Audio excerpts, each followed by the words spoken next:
So hello everyone, welcome back to trying bound goal and this is Sandeep भैया। और अगर आप अजय मेन आई मतलब आईटी जेई नीट या फिर आप एएमयू क्लास एएमयू बीटेक या फिर आप क्लास 11th में हैं तो ये लेक्चर आपके लिए है। अगर आप फिजिक्स तो पढ़ते हैं और आपको फिजिक्स समझ में नहीं आता, इसका मतलब कहीं ना कहीं फाउंडेशन कमजोर है। और मैं काम कर रहा हूँ फाउंडेशन पे कि जिन बच्चों को फिजिक्स नहीं समझ में आती है तो उन्हें स्टार्ट कहाँ से करना चाहिए। फिजिक्स स्टार्ट करने से पहले मेरे कुछ लेक्चर्स हैं जहां हम बेसिक मैथमेटिक्स डिस्कस कर रहे हैं।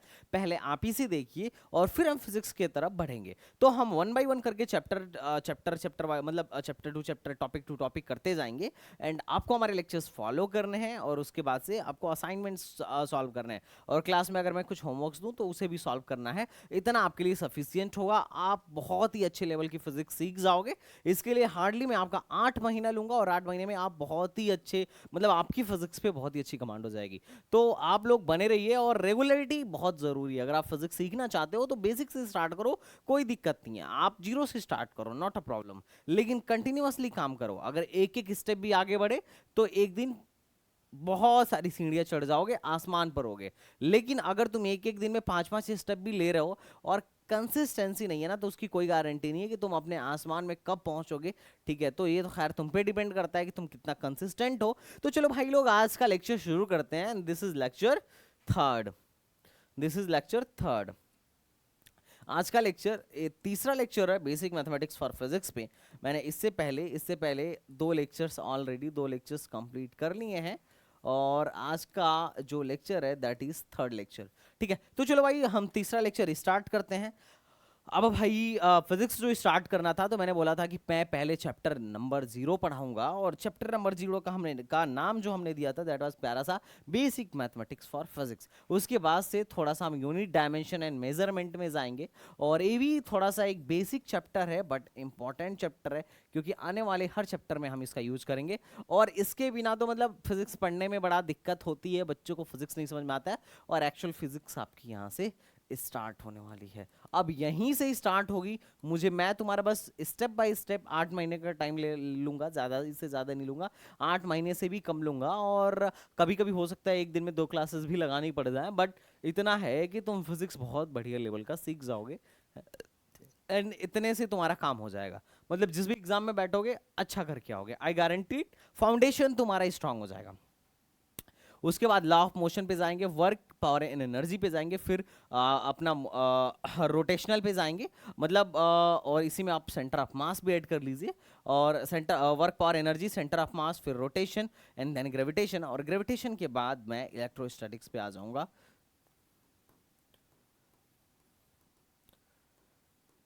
तो ग्रेविटेशन के बाद अपन लोग इलेक्ट्रोस्टैटिक्स पे आ जाएंगे।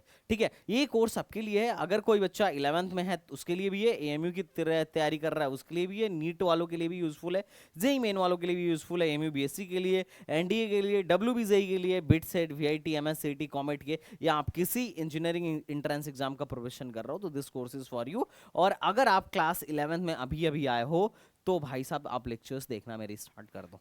तो चलो गाइज स्टार्ट करते हैं चैप्टर नंबर 0 को। और वीडियो में आगे बढ़ने से पहले I would like to introduce my self.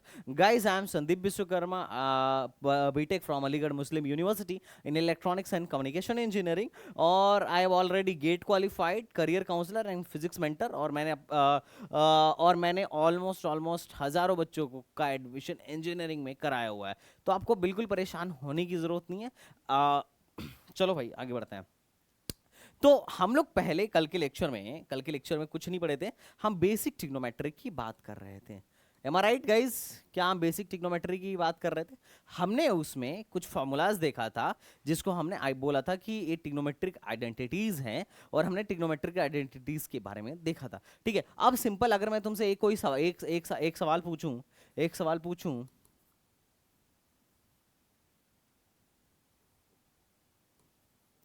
Sign 660 degree की वैल्यू, बस कल का मैं थोड़ा सा रिकैप दे रहा हूं, इसकी वैल्यू बताओ फटाक से। साइन 660 की वैल्यू बताओ। साइन 660 की वैल्यू बताओ, फटाक से बताओ।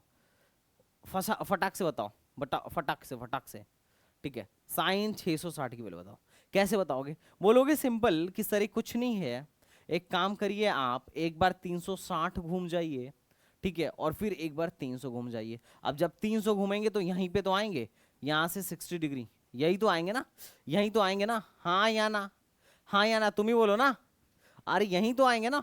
M I right wrong, am I right wrong, ठीक है, तो यहीं पर आएंगे तो इसको मैं क्या लिख सकता हूं, इसको मैं लिख सकता हूं साइन 2 गुणे 360, क्योंकि मैं दो मतलब 2 बार घूम चुका हूं, और माइनस कितना 60, ठीक है। अब ये तुम किसके अलोंग तोड़ रहे हो भाई साहब, हॉरिजॉन्टल के अलोंग या वर्टिकल के अलोंग?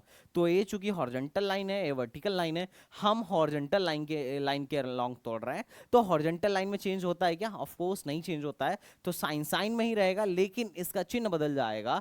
अब ये फोर्थ, चूंकि ये फर्स्ट क्वाड्रेंट है, ये सेकंड क्वाड्रेंट है, थर्ड क्वाड्रेंट है, फोर्थ क्वाड्रेंट है, फोर्थ क्वाड्रेंट में सिर्फ और कॉस फैमिली पॉजिटिव होती है, तो यहाँ पे चूंकि साइन है तो दैट विल बी नेगेटिव, तो that will be minus cos 60 degree. अगर cos 60 डिग्री की वैल्यू पूछी जाए तो क्या होती है भाई, cos 60 की वैल्यू क्या होती है, cos 60 की वैल्यू क्या होती है 1/2, सॉरी मैंने थोड़ा सा गलती कर दिया, that will be minus, sign change थोड़ी ना होगा, नहीं होगा, तो that will be sine 60 degree, और साइन 60 की वैल्यू क्या होती है √3/2, सिंपल आंसर। तो ये बस एक रिकैप के लिए सवाल था, क्योंकि कल वाला हमने एंगल पे सीखा था और एंगल की चीजों को सीखा था, ठीक है। तो चलो हम थोड़ा सा आगे बढ़ते हैं। अच्छा, हमने ये चीज तो सीख लिया था, हमने एक चीज नहीं सीखा था, अगर साइन माइनस थीटा हो तो क्या होगा, कॉस माइनस थीटा हो तो क्या होगा, और साइन tan माइनस थीटा हो तो क्या होगा, माइनस थीटा हो तो क्या होगा। देखो, साइन माइनस थीटा में ये होता है, माइनस बाहर आ जाता है, ये हो जाता है माइनस साइन थीटा। और कॉस में क्या होता है, कॉस माइनस थीटा में क्या होता है, चूंकि तुम सोचो, मैं पहले तुम्हें समझा रहा हूं, अगर इधर से मापते हैं, एंटी क्लॉक वाइज मापते हैं अगर थीटा, तो हम बोलते हैं इसको प्लस थीटा। अगर मैं बोल रहा हूं साइनस माइनस थीटा, तो माइनस कैसे रहा होगा, माइनस कैसे रहा होगा, माइनस कैसे रहा होगा, हमने एंगल को इधर मापा होगा, तभी तो ये माइनस थीटा रहा होगा, है ना। अब हम अगर एंगल इधर मापेंगे तो ये कौन से क्वाड्रेंट में आ रहा है, सर ये फोर्थ क्वाड्रेंट में आ रहा है। फोर्थ क्वाड्रेंट में क्या होता है, कॉस पॉजिटिव होता है, तो चाहे कॉस के अंदर माइनस थीटा हो या कॉस के अंदर क्या हो प्लस थीटा हो, वैल्यू पॉजिटिव ही आएगी, है ना, क्योंकि पूरी की पूरी कॉस फैमिली क्या होती है, पॉजिटिव होती है, हमारा राइट। लेकिन इसमें क्या साइन निगेटिव, साइन पॉजिटिव होता है क्या फोर्थ क्वाड्रेंट में, नहीं ना, तो ये साइन की वैल्यू क्या हो जाएगा, फिर साइन निगेटिव हो जाएगा, माइनस साइन थीटा हो जाएगा। और चूंकि कॉस पॉजिटिव आ रहा है और साइन निगेटिव आ रहा है, तो इन दोनों का रेशियो ही तो 10 होता है, तो इन दोनों का रेशियो क्या होगा, of course minus tan theta होगा। या दूसरे शब्दों में बोलूं कि क्या फोर्थ क्वाड्रेंट में tan पॉजिटिव होता है क्या, नहीं, निगेटिव होता है, तो इसलिए निगेटिव हो जाएगा। ये बात भी तुम्हें याद रखना है। अच्छा, लॉजिक भी मैं लगे हाथ समझाते चल रहा हूँ, ऐसा नहीं है कि मतलब बस ये कहाँ से आ गया नहीं पता है, बस ऐसे रट लिया है, ऐसे मतलब कहानी चल रही है, लॉजिक भी तुम समझते चलना। आरगड़े में पॉइंट, आरगड़े में पॉइंट, लॉजिक समझ में आ रहा है ना क्यों मैं बोल रहा हूँ। मैंने तुम्हें पहले ही बताया था एंगल का पॉजिटिव निगेटिव का कॉन्सेप्ट क्या है, क्लॉकवाइज एंटी क्लॉकवाइज, ठीक है। आई थिंक तुम्हें ये बात समझ में आ रही होगी, ठीक है। चलो इसको नोट कर लेना, तुम इसको नोट कर लेना, इस फॉर्मूले को नोट कर लेना बेसिकली, बाकी लॉजिक तो मैं मिटा देता हूँ। हमने जब कल फॉर्मूला पढ़ा था तो कुछ आइडेंटिटीज पढ़ी थी। पहला sine square theta plus cos square theta, इसकी वैल्यू। दूसरा sec square theta minus tan square theta, इसकी वैल्यू। आगे क्या पढ़ा था बेटा, आगे क्या पढ़ा था, फटाक से बताओ। तीसरा cosec square theta minus cot T square theta, इसकी वैल्यू। तो इन सब की वैल्यू क्या आ रही थी, 1 आ रही थी। तो इस फॉर्मूले से हम बहुत सारे फॉर्मूलेज बना सकते हैं, हर एक का 3-3 वैरायटी बनेगा, वो हमें याद करने की जरूरत नहीं है, वो तुम्हें क्वेश्चन प्रैक्टिस करने से ही आएगा। अब हम बात कर रहे हैं एडिशन एंड डिफरेंस वाले फॉर्मूले की, जो मैं कल बता चुका हूं, और ये तुम्हें बोलना है, फटाफट सारे लोग बोलेंगे। अगर मैं तुमसे बोल रहा हूं साइन ए प्लस बी, तब क्या होगा भाई, दो एंगल को जोड़ने का फॉर्मूला क्या होगा, तो इसका फॉर्मूला क्या था, sign A cos B plus cos A sine B, am I right. अगर ये चीज ऐसी होती साइन ए माइनस बी, तब क्या होता भाई, तब क्या होता यार, कुछ नहीं, प्लस की जगह माइनस होता। ये सारे लोग रिवाइज करते चले, sign A cos B minus cos A sine B. क्या सबको समझ में आ रहा है, क्या आ रहा है, अच्छा। कॉस ए प्लस बी का फॉर्मूला बोलो भाई, कॉस ए, इस सारा फॉर्मूला मैं यूज करूंगा, कॉस ए प्लस बी का फॉर्मूला क्या होगा, कॉस ए कॉस बी। अब चूंकि कॉस है ना, तो यहाँ पे हम लिखेंगे what, minus sine A sine B. Am I right और not? Cos A minus B का फॉर्मूला बोलो, बोलो। कॉस ए माइनस बी का फॉर्मूला बोलो। दैट इज कुछ नहीं, cos A cos B plus sine A sine B. अगर ये चीज tan ए प्लस बी होती तो क्या हो जाता, बोलो tan। तो ऐसे लिखते हैं एक बार, tan ए प्लस tan बी अपान में 1। अब चूंकि प्लस ऊपर आ चुका है तो नीचे माइनस होगा, माइनस tan ए tan बी। अगर ये निगेटिव वाला होता ना, अगर ये निगेटिव होता तो ये निगेटिव हो जाता और ये पॉजिटिव हो जाता। कितने लोगों को सारा फॉर्मूला याद है? क्या है फॉर्मूला आपको याद है? क्या इतना आप कर सकते हो? अरे आपको तो ये याद ही होगा, लास्ट टाइम ही कराया था। कराया था कि नहीं कराया था? कराया था। चलो, इससे रिलेटेड मैंने एग्जाम्पल भी दिया था आपको। और अब हम एक बात पूछते हैं sine C plus sine D का। एक और फॉर्मूला थोड़ा सा देखते हैं, ठीक है? उसके बाद ट्रिग्नोमेट्री से हम आगे बढ़ेंगे, क्योंकि ऑलरेडी तुम लोग मैथ्स में इसको बहुत अच्छे से पढ़ोगे, पर मुझे जितना चाहिए उतना तुम्हें आना चाहिए। Sine C plus sine D का फॉर्मूला क्या होता है? Sine C plus sine D का फॉर्मूला क्या होता है? जैसे अगर ऐसा हो गया, sine 15 degree plus sine 75 degree, इसको कैसे सॉल्व करोगे? इसको सॉल्व करने के लिए आ गया तो कैसे करेंगे? तो दो साइन को हम जोड़ रहे हैं, तो इसमें क्या होगा, 2 sine C plus D by two into cos C minus D by two. Am I right? Am I right और रॉन्ग? बोलो भाई। अरे सबको आ रहा है कि नहीं आ रहा है? कल्लू त्यागी एवरीवन, मोहम्मद समी, बहुत बढ़िया बहुत बढ़िया बहुत बढ़िया रिस्पांस दे रहे हो गाइस तुम लोग, ठीक है? एम आई राइट और रॉन्ग? सारे लोग बोलो, सारे लोग बोलो, ठीक है? हाँ बोलो समी, बोलो, टेल मी। तो ये क्या हो जाएगा, साइन से अब इसमें अगर इसी फॉर्मूले पे मैं इस क्वेश्चन को करना चाहूं तो कैसे करूंगा? That will be 2 sine 15 plus 75 कितना होता है? 15 प्लस 75 कितना होता है? 90। और 90 का आधा कितना होता है? 45 इंटू कॉस, इसमें से इसको घटा दो, है ना? इसमें से कॉस में से मतलब इन दोनों का डिफरेंस ले लो। 75 माइनस 15 कितना होता है? 60। 60 का आधा कितना होता है? 30। तो दैट विल बी 30 डिग्री। देखो सॉल्व हो गया, दो लाइन में सॉल्व हो गया। साइन 45 की डिग्री 1/√2 और cos 30 डिग्री की वैल्यू क्या होती है? √3/2। दो ने दो को मार दिया, √3/2 आंसर। कितने लोग को बात समझ में आ रहा है गाइस? कितने लोग को बात समझ में आ रहा है? अच्छा, sine C plus sine D अगर ऐसा होता sine C minus sine D, मतलब फॉर एग्जांपल ऐसा होता sine 75 degree sine 15 degree minus sine 75 degree, तब कैसे सॉल्व करते हैं? तब क्या मेथड यूज करते? तो सभी तब ये वाला फॉर्मूला यूज करते। और क्या होता इस फॉर्मूले का?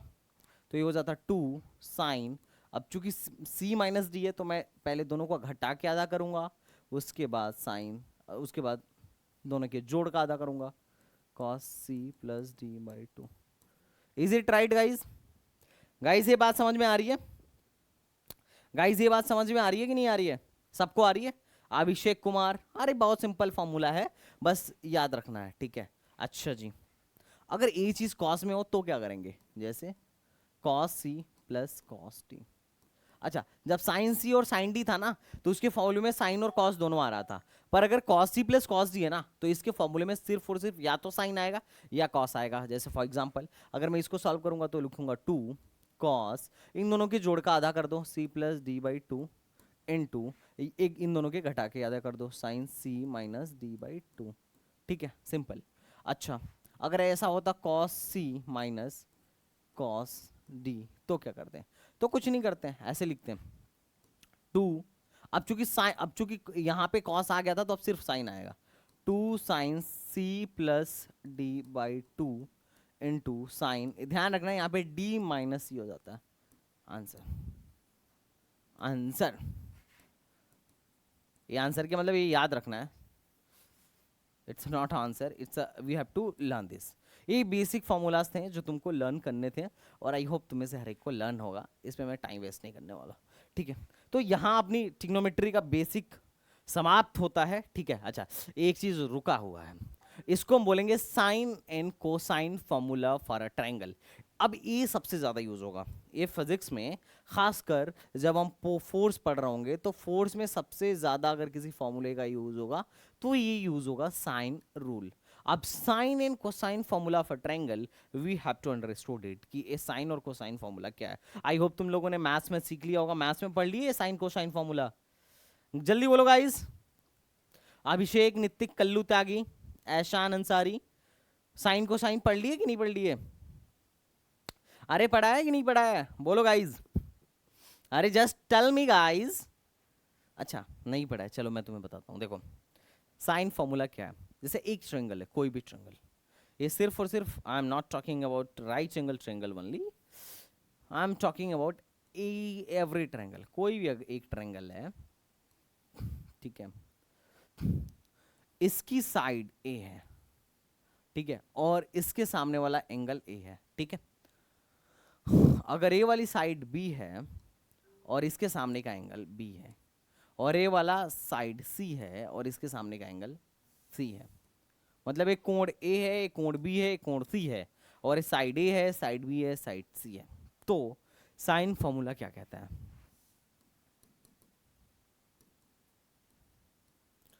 साइन रूल कहता है कि साइन ए बाई ए बराबर होगा साइन बी बाई बी के, और ए बराबर होगा साइन सी बाई सी के। किसके बेटा? साइन सी बाई सी के। सबको बात समझ में आ रही है? ए साइन का फॉर्मूला बोलता है, ए साइन रूल बोलता है, लेकिन ध्यान रखना जिसका साइन लोगे उसके सामने का साइड, जिसका साइन लोगे उसके सामने का साइड, ध्यान रखना जिसका साइन लोगे उसी के सामने का साइड अपने को लेना है। और इसी साइन रूल को आगे चल के मैं बोलूंगा लाम्बीस थ्योरम। क्या बोलूंगा बच्चा पार्टी? लाम्बीस थ्योरम। अब लाम्बीस थ्योरम क्या होता है ये हम आगे चल के पढ़ेंगे, ठीक है। अगर कोई तीन वेक्टर मिलके एक ट्रायंगल का निर्माण कर रहे हैं तो उनका जो नेट होगा मैं तुम्हें आगे चल के बताऊंगा कि वहां पे हम देखेंगे कि तीन वेक्टर हैं मिलके एक ट्रायंगल बना रहे हैं, और जो इसके वजह से जो नेट हो रहा है, जैसे एक वेक्टर है, this is vector A, this is vector B, और ये है दिस इज वेक्टर सी, जहां से चले थे वहीं आ गए, तो इनका जो नेट वेक्टर होगा, अगर मैं vector A plus vector B plus vector C जोड़ूं तो ये जीरो आएगा, ठीक है, ये जीरो आएगा, और इसको हम बोलेंगे कि ये इक्विलिब्रियम कंडीशन में है। अब ये आगे मैं शॉर्ट मतलब एक तुम्हें झलक बता रहा हूं। अब कैसे इक्विलिब्रियम कंडीशन में है? अगर ये वेक्टर बन रहा है तो इसका मतलब क्या होगा? इस साइन रूल को फॉलो कर रहा होगा, और साइन रूल को ही फिजिक्स के भाषा में, मतलब सेम फॉर्मूले को मैं फिजिक्स की भाषा में बोलूंगा लाम्बीस थ्योरम। अगर कोई तीन फोर्स लाम्बीस थ्योरम को फॉलो कर रहे हैं तो इसका मतलब वो किस में है भाई? इक्विलिब्रियम में है। क्यों? क्योंकि उनके द्वारा जो नेट क्या बन रहा होगा? ट्रायंगल बन रहा होगा, वो मतलब उनके द्वारा एक ट्रायंगल बन रहा होगा, और ट्रायंगल का सम, इन तीनों फोर्सेस का सम क्या है? जीरो है। अब ये थोड़ा आगे की बात हो गई, हो सकता है कि तुम्हारे दिमाग में अभी ना घुस रहा हो, बट कोई बात नहीं, परेशान मत होना। जब मैं तुम्हें फोर्स पढ़ाऊंगा ना, न्यूटन्स लॉ ऑफ मोशन पढ़ाऊंगा, तो एकदम फटाफट घुसेगा दिमाग में, कोई टेंशन वाली बात नहीं है। लेकिन अभी के लिए समझो कि इसी को हम आगे चल के लाम्बीस थ्योरम बोलेंगे। अच्छा मैं इसको ऐसे भी लिख सकता हूं, ए अपान साइन है, अगर मैं साइड को ऊपर रख रहा हूं तो सब में साइड को ऊपर ही रखूंगा, सी अपान साइन सी, ऐसे भी लिखा जा सकता है, कोई दिक्कत? अरे कोई रॉकेट साइंस वाली बात है क्या? कोई रॉकेट साइंस वाली बात तो नहीं है इसमें? नहीं, एग्जैक्टली exactly, ठीक है। अच्छा कोसाइन रूल क्या होता है? कोसाइन रूल क्या होता है? कोसाइन रूल क्या होता है इसे भी समझ लो लगे हाथ, ठीक है। तो देखो किसी एंगल का अगर हमें कोसाइन निकालना हो तो cos A is equal to क्या होगा? इस एंगल का अगर मुझे कॉस निकालना है तो कुछ नहीं करना है, दोनों साइड को पकड़ो, बी स्क्वायर प्लस सी स्क्वायर माइनस जिसका एंगल है उसके साइड को घटा दो अपान 2bc। M I right? देख लेना फॉर्मूला सही है कि नहीं है। Is it right? बढ़िया, समझ में आएगा इस, ठीक है। अरे देखो ए पकड़ रहे हो तो इसके साइड को यहां रख लो, और BC है तो नीचे 2bc होगा। इसी प्रकार तुम जरा cos b की वैल्यू बताना। अगर इस एंगल को मुझे डायरेक्टली निकालना हो तो इस एंगल की वैल्यू बताना। क्या बोलोगे? सर दो एंगल, इसके सामने वाली भुजा को छोड़ दो, मतलब बी वाले साइड को छोड़ दो, बाकी सबको पकड़ लो, तो बी को छोड़ो, आगे क्या आएगा? ए स्क्वायर आएगा प्लस सी स्क्वायर आएगा, बी को ही घटाना है तो बी स्क्वायर अपान जो ऊपर है उसका दोगुना 2ac। क्या समझ पा रहे हो मैं कैसे फॉर्मूला लिख रहा हूं? अरे cos a cos b, तीसरा एंगल अगर मुझे cos c निकालना हो तो कैसे लिखूंगा? इस वाले एंगल को अगर निकालना हो तो कैसे लिखूंगा बोलो? ए फॉर्मूला अपने मन से लिखो, ए फॉर्मूला अपने मन से लिखो, रटना नहीं है फॉर्मूला, समझना है। कॉस सी की वैल्यू क्या होगी? तो सर सी है ना, सी है ना, तो बाकी सबको पकड़ो ना, ए स्क्वायर प्लस बी स्क्वायर, उसमें से सी स्क्वायर को घटा दो, अपॉन जो पॉजिटिव वाले हैं उनके नीचे का 2a भी लिख दो, आंसर। तो ये है तुम्हारा कोसाइन फार्मूला। कोसाइन फार्मूला कम यूज होगा, कहीं कहीं यूज होगा, मैथमेटिक्स में ज्यादा तुम प्रॉपर्टीज ऑफ ट्रायंगल जब पढ़ोगे तो मैथमेटिक्स में ज्यादा यूज करोगे, पर मैं तो भाई लॉम्बीज थ्योरम एनएलएम में दबा दबा के यूज करूंगा।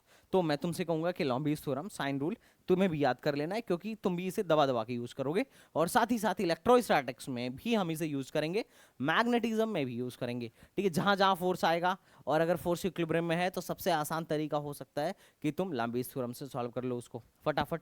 क्लियर है? Crystal clear? ओके, बहुत बढ़िया। चलो, एक सवाल है तुम्हारे लिए, this is a question for you. इस साइड की दो एंगल दिया हुआ है, दो एंगल दिया हुआ है, इस साइड की वैल्यू पूछ रहा है,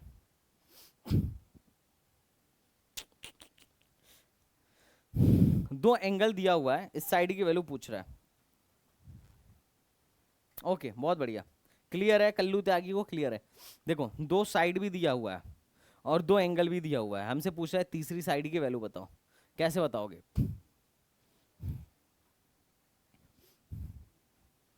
कैसे बताओगे बच्चा पार्टी, कैसे बताओगे? कैसे बताऊं? क्या लगाऊं? साइन रूल लगाऊं, कोसाइन रूल लगाऊं, क्या लगाऊं? ये राइट एंगल ट्रेंगल है। अच्छा, ये राइट एंगल ट्रेंगल है क्या? Is it right angle triangle? अगर राइट एंगल ट्रेंगल रहता तो क्या कर देते? टिंग टिंग, दो साइड बताए, तीसरा मिल जाएगा आराम से। क्यों? क्योंकि बेस का स्क्वायर प्लस हाइट का स्क्वायर किसके स्क्वायर के बराबर होता है? हाइपोटेनियस का स्क्वायर, है कि नहीं? परपेंडिकुलर का स्क्वायर प्लस बेस का स्क्वायर हाइपोटेनियस के स्क्वायर के बराबर होता है। अगर हमें बेस परपेंडिकुलर पता हो तो हाइपोटेनियस मिल ही जाएगा। लेकिन क्या ये राइट एंगल ट्रायंगल है? Is it right angle triangle? Can we solve this by that method? क्या हम पाइथागोरस इसमें लगा दें? क्या मैं इसमें पाइथागोरस लगा लूं क्या? Is it right? बताइए भाई, अरे फटाफट कमेंट बॉक्स में बताओ। बच्चा पार्टी, क्या कर रहे हो तुम लोग? कल्लू त्यागी एहसान, कैसे करोगे? अच्छा, मैं बताऊं, कुछ तरीका बताऊं? अच्छा, पहले देखते हैं राइट एंगल ट्रायंगल है क्या। अगर ये 60 डिग्री है, ये 45 डिग्री है, तो ये कितना डिग्री होगा? ये कितना डिग्री होगा? बोलो, कितना डिग्री होगा? इन तीनों का जोड़ के 180 होना था। 180 में से 60 घटा दो, कितना हो गया भाई? 120 हो गया। 120 में से 45 घटा दो, या 180, ये कितना हो गया? 180 और 40 कितना हो गया? 60 और 40, 100 और 100 और 5 कितना हो गया भाई? 100 और 5 कितना हो गया? 105। तो 180 में से 105 घटा दो, 105 घटा दो 180 में से, कितना होगा? 75 डिग्री। एम आई राइट और रॉन्ग? Am I right? अरे क्या मैं सही बोल रहा हूं? अभी 75 डिग्री हो गया, तो ये हमें पता चल गया कहीं से भी राइट एंगल ट्रायंगल नहीं है। तो हमें इसको सॉल्व कैसे करना चाहिए चचा? सॉल्व करने का सिर्फ बहुत ही सरल तरीका है। क्या मैं क्या लगाऊं? साइन रूल लगाऊं या कोसाइन रूल लगाऊं? क्या साइन रूल लगाऊं या कोसाइन रूल लगाऊं? ऑफ कोर्स, हमें साइड पूछा जा रहा है, हमें साइन रूल लगा लेना चाहिए। आप साइन रूल लगाऊंगा तो कैसे बोलूंगा? साइन 75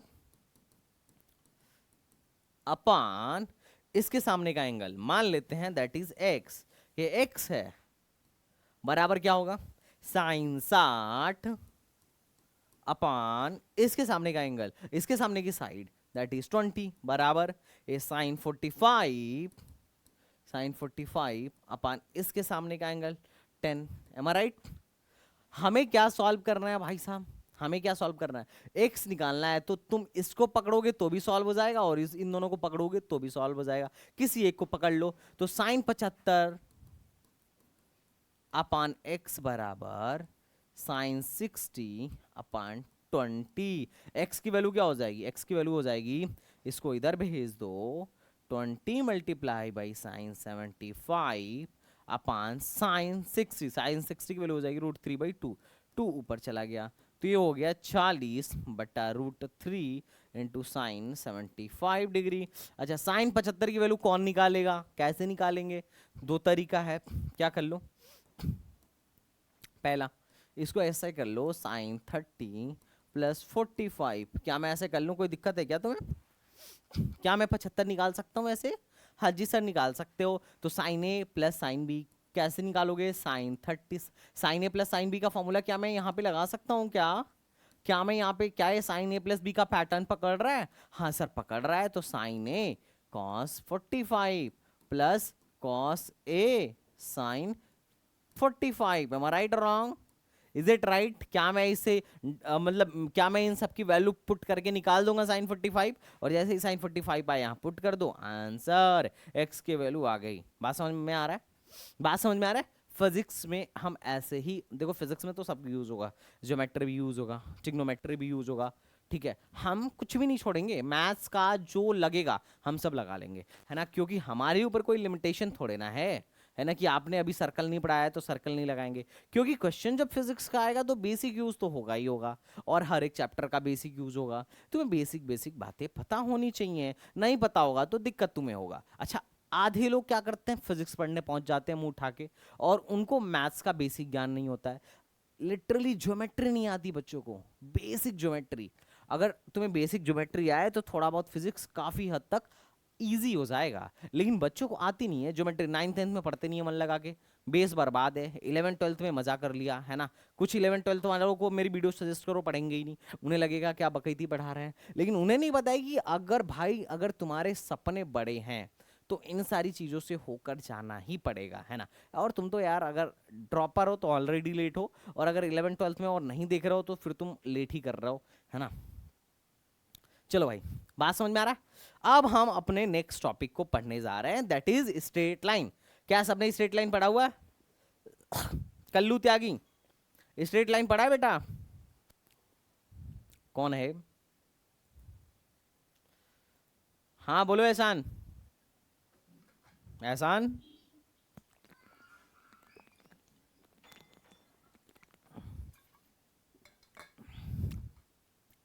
क्या हुआ एहसान भैया? नहीं सर, मैसेज करते टाइम वॉइस टच हो गया था। कोई बात नहीं, कोई बात नहीं, चलो।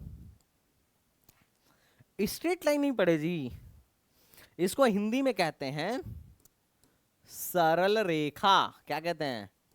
सरल रेखा, स्ट्रेट लाइन, या कह लो सीधी रेखा, ठीक है। अच्छा, स्ट्रेट लाइन क्या है? क्या एक स्ट्रेट लाइन है? Of course, is it straight line? क्या एक सीधी रेखा है? क्या एक सरल रेखा है? तिरछी रेखा है, सीधी रेखा है, जो भी है तो रेखा ही ना। तो ये स्ट्रेट लाइन है, ये क्या है? एक लाइन है, यही स्ट्रेट लाइन है, और कुछ नहीं है, यही स्ट्रेट लाइन है, यही स्ट्रेट लाइन है, यही स्ट्रेट लाइन है। ये सब क्या है? लाइन्स ही तो हैं ये। All these are what? सरल रेखा। और हमें सरल रेखा के बारे में पढ़ना है, ठीक है। हमें मेनली ग्राफ पे फोकस करना है, क्योंकि बेटा क्या है ना कि हमारे यहाँ हमारे फिजिक्स में ग्राफ का बड़ा यूज होगा, और हर दूसरा फंक्शन ग्राफ के टर्म पे आ जाएगा। तो चलो हम थोड़ा सा ग्राफ मतलब सरल रेखा के बारे में पढ़ते हैं। और यहाँ पे अब चूंकि फंक्शन चल रहा है ना, तो हम दो दो वेरिएबल्स के बीच में रिलेशन देखेंगे, ठीक है।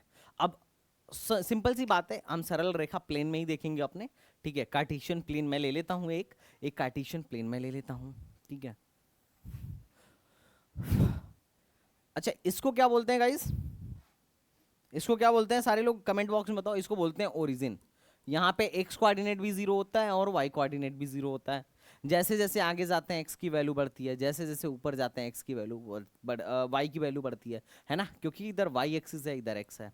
अच्छा, अगर यहाँ पे ऐसा होता, यहाँ ए होता और यहाँ टी होता, तो इन दोनों में कोई फर्क है क्या? नहीं, वेरिएबल का नाम चेंज हो गया है। यहाँ पे टाइम एक्सिस होता हो गया है और यहाँ पे एक्स एक्सिस हो गया है। अब मैं तुम्हें समझा सब कुछ एक्स और वाई के टर्म में रहा हूं। अब एक्स और वाई एक वेरिएबल है, उसी तरीके से ए और टाइम और ए एक वेरिएबल है ना। इसी तरीके से पी और क्यू भी एक वेरिएबल हो सकता है। तो वेरिएबल बेटा कुछ भी हो सकता है। अब चूंकि स्टैंडर्ड हमारे गणित में एक्स और वाई चलता है, तो I am just going to teach on the basis of X and Y. लेकिन हमारे फिजिक्स में एक्स और वाई कहीं नजर नहीं आएगा, दूर दूर तक नहीं नजर आएगा। कौन नजर आएगा? टाइम और वेलोसिटी नजर आएगा, एक्सेलरेशन और टाइम नजर आएगा, फोर्स और टाइम नजर आएगा, फोर्स और वेलोसिटी नजर आएगा, है ना। तो हमारे फिजिक्स में अभी मैं एक्स और वाई के टर्म में पढ़ा रहा हूं, बाद में चल के सब टाइम वाइम के टर्म में हो जाएगा। तो वेरिएबल बदलेगा तो कंफ्यूज नहीं होने का रे बाबा, बहुत बच्चा कंफ्यूज होता है, बोलता है सर वहां तो एक्स वाई था। नहीं नहीं, ये एक्स वाई एक क्या है, वेरिएबल है। मैंने फंक्शन में क्या बोला था, फंक्शन क्या है, रिलेशन बिटवीन टू वेरिएबल्स, जिसमें एक डिपेंडेंट होगा और एक इंडिपेंडेंट होगा। तो अब चाहे दो वेरिएबल, उन दो वेरिएबल्स में से चाहे वो वेरिएबल्स एक्स वाई हो या वो वेरिएबल फोर्स और टाइम हो, कोई फर्क पड़ने वाला है क्या, नहीं पड़ने वाला है। तो जैसा ग्राफ एक्स वाई के टर्म में बनेगा वैसा ग्राफ फोर्स और टाइम के टर्म में बनेगा, है कि नहीं रे बाबा, सिंपल। तो काई को इतना टेंशन लेने का। तो अभी मैं ए टी फलाना ढिमकाना सब हटाता हूं और सिर्फ एक ही वेरिएबल के टर्म में तुमको समझाता हूं। ठीक है बच्चा बाड़ी, आ जाओ। ओके, तो अब देखो, अब लाइन क्या होता है, तो यह एक स्ट्रेट लाइन है। क्या है बेटा, यह एक स्ट्रेट लाइन है। इज इट एक स्ट्रेट लाइन, एक स्ट्रेट लाइन है कि नहीं है। अच्छा, इस स्ट्रेट लाइन को देख के तुम्हें एक चीज समझ में आ रहा होगा कि जैसे जैसे मतलब ये स्ट्रेट लाइन एक्स कोऑर्डिनेट मतलब एक्स एक्सिस को यहाँ पे कट कर रहा है, और जैसे जैसे हम यहाँ जा रहे हैं वाई की वैल्यू बढ़ रही है। यहाँ पे वाई की वैल्यू क्या थी, एक्स एक्सिस पर वाई की वैल्यू क्या होती है भाई, एक्स एक्सिस पर वाई की वैल्यू क्या होता है, वाई जीरो होता है। और इसी तरीके से वाई एक्सिस पर वाई एक्सिस पर एक्स की वैल्यू जीरो होती है ना, होती है ना। अब जैसे जैसे हम आगे बढ़ रहे हैं y की वैल्यू बढ़ रही है, ठीक है। मतलब x की वैल्यू जब यहाँ थी तो y की वैल्यू ये थी, जब x की वैल्यू इतनी हुई तो y की वैल्यू यहाँ आ गई, और जब x की वैल्यू यहाँ है तो y की वैल्यू यहाँ है। देखो y ये पूरा लेंथ है ना, ये पूरा लेंथ ही तो y है, और x कितना है भाई, x से पूरा लेंथ है। आ रहे में पॉइंट, तुम लोग को ये समझ में आ रहा है। तो जब भी हम स्ट्रेट लाइन देखेंगे तो हमारे लिए दो चीज बड़ा महत्वपूर्ण होगा। क्या महत्वपूर्ण होगा, दो चीज। पहला दो चीज बड़ा महत्वपूर्ण होगा। पहला कि ये जो रेखा है, ये जो सरल रेखा है, ये है पॉजिटिव एक्स एक्सिस, और इधर जाओगे तो निगेटिव एक्स एक्सिस। ये है पॉजिटिव वाई एक्सिस, नीचे जाओगे तो निगेटिव वाई एक्सिस। ये सरल रेखा पॉजिटिव एक्स एक्सिस से कितने एंगल पर झुकी हुई है, ठीक है। देखो, जो सरल रेखा पॉजिटिव एक्स एक्सिस के साथ कम झुकी होती है उसमें x बढ़ाने पर y की वैल्यू धीरे धीरे बढ़ती है, लेकिन जो ज्यादा झुकी होती है, मतलब वो जिसका एंगल, मतलब जिसका एंगल ज्यादा होता है, जिसका एंगल ऑफ इंक्लिनेशन ज्यादा होता है, वो ज्यादा जल्दी जल्दी बढ़ता है। जो तुम ही देखो ना, अगर ये ज्यादा झुका है, जिसका एंगल ज्यादा है, तो ए पॉइंट पे x की इस पॉइंट पे y की वैल्यू यहाँ थी। अब x अगर मैं थोड़ा सा बढ़ा के यहाँ लेके आऊं तो y की देखो, इसके करस्पॉन्डिंग y की वैल्यू यहाँ पहुंच गई, मतलब कितनी लंबी y हो गई। तो एंगल जितना बड़ा होगा ना, एंगल जितना बड़ा होगा बेटा, उतना ज्यादा क्या होगा, मतलब उतना एंगल जितना बड़ा होगा उतना ज्यादा ए तेज क्या करेगा, इंक्रीज करेगा। खैर ये अलग अलग की बात है, लेकिन ये अगर नहीं समझ में आ रहा है तो टेंशन मत ले लो, ठीक है, कि अरे क्या कैसी बातें कर रहे हैं पुराने ज़माने की। लेकिन चलो मैं इसको सरल भाषा में बहुत अच्छे तरीके से समझाता हूँ, ठीक है। बड़ा ही ले लेते हैं, चलो। जब भी हम स्ट्रेट लाइन देखेंगे, जब भी हम स्ट्रेट लाइन देखेंगे जब भी हम स्ट्रेट लाइन देखेंगे तो दो बातों का बड़ा ध्यान रखेंगे। स्ट्रेट लाइन चाहे कैसा भी होगा, कैसा भी हो सकता है। अगर स्ट्रेट लाइन मान लो ऐसा हो गया, लाइन नंबर 1, या फिर स्ट्रेट लाइन कैसा हो सकता है, स्ट्रेट लाइन ऐसा हो सकता है, line number 2, this is L1, this is L2। या स्ट्रेट लाइन कैसा हो सकता है, ऐसा हो सकता है, दिस इज लाइन नंबर 3। या स्ट्रेट लाइन कैसा हो सकता है, ऐसा हो सकता है, दिस इज लाइन नंबर 4। या कोई और तरीके का भी स्ट्रेट लाइन हो सकता है क्या, नहीं, मतलब इसी तरीके के जनरली स्ट्रेट लाइन होंगे क्या, यही तरीके हैं ना स्ट्रेट लाइन के, यही तो तरीके हैं, है ना। तो हर एक स्ट्रेट लाइन ये पॉजिटिव एक्सिस के साथ किसी ना किसी एंगल पे झुका होगा। जैसे अगर मैं बोलूं, ये मान लो θ1, ये θ1 एंगल पे झुका है, ये कितने पे झुका है, तो ऑब्वियसली मापेंगे कहाँ से, ये 0,0 है, हम हमेशा पॉजिटिव एक्स एक्सिस से मापेंगे। ये वाला पूरा एंगल इतना ही तो झुका हुआ है, तो दिस इज θ2। अच्छा, इसका मापना होगा तो ये पॉजिटिव एक्स एक्सिस है, यहाँ से मापा तो ये 90 डिग्री। अच्छा, ये वाला, ये लाइन नंबर 4 कितने पे झुका हुआ है, तो ये पॉजिटिव एक्सिस के पैरेलल है। तो दो पैरेलल लाइंस के बीच का एंगल कितना होता है बेटा, दो पैरेलल लाइंस के बीच का एंगल कितना होता है, जल्दी बोलो, जल्द। मोहम्मद समी बकैती मत करो कि कितने लेक्चर होंगे, जितने भी हो रहे हैं पढ़ो कायदे से। दो पैरेलल लाइंस के बीच का एंगल कितना होता है, जल्दी बताओ, बोलो सम्मी, मोहम्मद सम्मी, दो पैरेलल लाइंस के बीच का एंगल कितना होता है, 0 डिग्री। तो यहाँ पे चौथे का तो जो एंगल है वो 0 डिग्री है। तो ये जो थीटा है, इसको तुम याद रखना, पहली चीज ये याद रख लेना, क्योंकि ये बड़ा इंपॉर्टेंट है, ये बड़ा इंपॉर्टेंट है। ठीक है, ठीक है, ये बड़ा इंपॉर्टेंट है। अब मैं ऐसा क्यों कह रहा हूं तुम्हें आगे समझ में आएगा। अगर मैं किसी भी लाइन की इक्वेशन देखूं कि अगर कोई लाइन है तो उसका एक्स और वाई में रिलेशन क्या है, तो लाइन का जो इक्वेशन होगा y is equal to M X plus C के इक्वल होगा। किसके equal? y is equal to M X plus C के इक्वल होगा। ये एक लाइन का जनरल इक्वेशन है, हम इसको स्लोप इंटरसेप्ट फॉर्म भी बोलते हैं। मैथ्स में बहुत सारे तुम इक्वेशंस पढ़ोगे, बट हमारे फिजिक्स में इसी इक्वेशन से काम चल जाएगा। ध्यान रखना इस इक्वेशन में y का कोऑर्डिनेट 1 है और x का कोऑर्डिनेट m है। अब तुम बोल रहे होगे ए m क्या है? इस m को अपन लोग बोलेंगे स्लोप। यही बताएगा कि कितना एंगल पे झुका हुआ है। और जो सी है उसको हम बोलेंगे वाई इंटरसेप्ट। Y intercept. तो ये स्लोप बड़ा काम की चीज है, ये स्लोप बड़ा काम की चीज है। और इस स्लोप का जो फॉर्मूला होता है m बराबर, उसको बोलते हैं tan थीटा। अगर हमें निकालना हो स्लोप, किसी भी लाइन का स्लोप, किसी भी लाइन का स्लोप निकालना हो तो हम tan थीटा के इक्विवेलेंट निकालते हैं। m बराबर tan थीटा होता है। ये तुम्हें दिख रहा है? अगर ये थीटा क्या है, यही वाला तो है, तो थीटा यही वाला थीटा जो मैं पहले बोल रहा था, ये थीटा मापते कहाँ से हैं? थीटा मापते कहाँ से हैं? तो थीटा मापा कहाँ से जाएगा? मापा कहाँ से जाएगा? ऑलवेज मेजर फ्रॉम, कहाँ से भाई? एक्स एक्सिस ना, पॉजिटिव एक्स एक्सिस। अगर ऐसे ही मापना होता तो क्या ये भी तो एक्स एक्सिस है, ये पूरा एक्स एक्सिस है, मैं ऐसे नहीं माप लेता। पर नहीं, मैं हमेशा पॉजिटिव एक्स एक्सिस से मापूंगा, एंटी क्लॉकवाइज मापूंगा। ये भी नोट कर लो, एंटी क्लॉकवाइज। हमेशा मैं एंटी क्लॉकवाइज ही मापूंगा, क्योंकि सोचो ना, ये लाइन थी, ये लाइन थी, अगर ये लाइन थी तो ये तो दो एंगल बन रहे हैं। अगर मैं इसी लाइन का अगर एंगल मापूं यहाँ से, तो एक ही एंगल बन रहा है और एक एंगल भी बन रहा है। कौन सा एंगल लेना चाहिए? एंटी क्लॉकवाइज वाला एंगल लेना चाहिए, क्लॉकवाइज वाला एंगल नहीं लेना है। आरगेडिंग में पॉइंट हमने पहले ही डिफाइन कर रखा है। क्लॉकवाइज वाले एंगल को हम क्या बोलेंगे? निगेटिव, और एंटी क्लॉकवाइज को क्या बोलेंगे? पॉजिटिव। ये सबको समझ में आ रहा है? स्लोप समझ में आ रहा है? स्लोप बड़ा जरूरी है तुम्हारे, उसके लिए स्लोप बड़ा जरूरी है। बात समझ में आ रहा है कि स्लोप क्या है? तो इसका इक्वेशन क्या होगा भाई? इसका इक्वेशन क्या होगा? एक लाइन का इक्वेशन है y is equal to M X plus सी।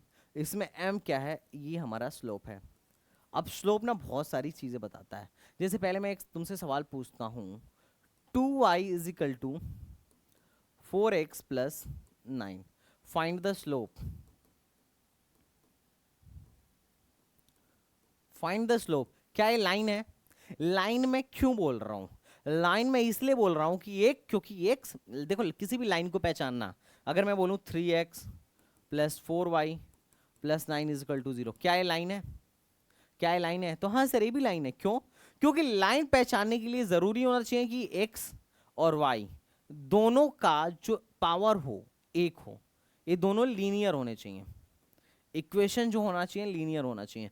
अगर कोई भी इक्वेशन लीनियर है, ठीक है, A X plus B Y plus C बराबर 0 के फॉर्म में है, तो वह एक स्ट्रेट लाइन को दर्शाएगा। जब उसको तुम ग्राफ में ड्रॉ करोगे तो that will be a straight line. लेकिन अगर यही हो जाए ना, 2x square plus 4y plus 9 is equal to 0, तो अब यह एक क्या यह एक स्ट्रेट लाइन को दर्शाएगा? क्या नहीं। अब यह किसी स्ट्रेट लाइन को नहीं दर्शाएगा, it may be a parabola. एक क्वाड्रेटिक इक्वेशन हो गया, ये पैराबोला को दर्शाएगा। अभी हम आगे चल के पैराबोला भी पढ़ेंगे, ठीक है। तो लीनियर होने के लिए क्या जरूरी है? स्ट्रेट लाइन होने के लिए क्या जरूरी है? Equation should be linear. X और वाई का जो पावर है दैट शुड बी 1। दोनों का पावर अगर 1 है तभी वो स्ट्रेट लाइन को फॉर्म करेगा। अगर मैं इसमें तुमको बोलूं कि भैया तुम इसमें बताओ, तो इसमें हम नहीं बता सकते। अच्छा, किसी भी स्ट्रेट लाइन का सिर्फ स्लोप एक ही होता है, चाहे जिस भी पॉइंट पे निकालो, है ना। लेकिन दूसरे जब दूसरे अभी हम बहुत सारी और ज्योमेट्रीज पढ़ेंगे जैसे पैराबोला, हाइपरबोला, ठीक है, सर्कल, तो उनके हर एक पॉइंट पे उनका स्लोप बदलता रहता है, लेकिन परिभाषा तब भी वही रहेगा। स्लोप का परिभाषा क्या होगा? स्लोप इज द इंक्लिनेशन, है ना। स्लोप क्या है? इंक्लिनेशन है, किससे? पॉजिटिव एक्स एक्सिस से। पॉजिटिव एक्स एक्सिस से जो झुकाव है उसका जो टेंजेंट है tan थीटा है वही हमें स्लोप को बताता है। परिभाषा वही रहेगा, तरीका वही रहेगा, बस मेथड्स चेंज होंगे। तो यहाँ पे अगर मुझे स्लोप निकालना है तो क्या करूंगा, अब मैं इसको स्टैंडर्ड फॉर्मूले से कंपेयर करूंगा, y बराबर एम एक्स प्लस सी। फॉर्मूला कहता है कि y का कोऑर्डिनेट, y का मल्टीपल सिर्फ एक होना चाहिए, यहाँ तो दो है तो दो से भाग दे दूंगा, तो ये हो जाएगा y बराबर 4/2x प्लस 9/2। तो y is equal to 2x plus 9/2। अगर मैं अब इसको कंपेयर करूं y बराबर एम एक्स प्लस सी से, तो अब ठीक है, y का कोऑर्डिनेट यहाँ पे भी 1 है और यहाँ पे भी 1 है, तो m के जगह पे क्या है, 2 है, तो m की वैल्यू जो होगी 2 के बराबर होगी। ठीक है, बात समझ में आ रहा है स्लोप क्या है? कितने लोगों को मेरी बात समझ में आ रही है? अरे स्लोप का काम आएगा अपने को आगे, अपने को पूरा मैथमेटिक्स, पूरा फिजिक्स, जो अभी तुम मोशन इन स्ट्रेट लाइन पढ़ोगे ना, वो सारा का सारा इक्वेशन होगा स्ट्रेट लाइन का। ठीक है, तो वो तुम समझो, अगर तुम उसके ग्राफ के क्वेश्चन को सॉल्व करना चाहते हो तो ये तुम्हें स्ट्रेट लाइन आना चाहिए। ठीक है, अच्छा तो मुझे एक बात बताना,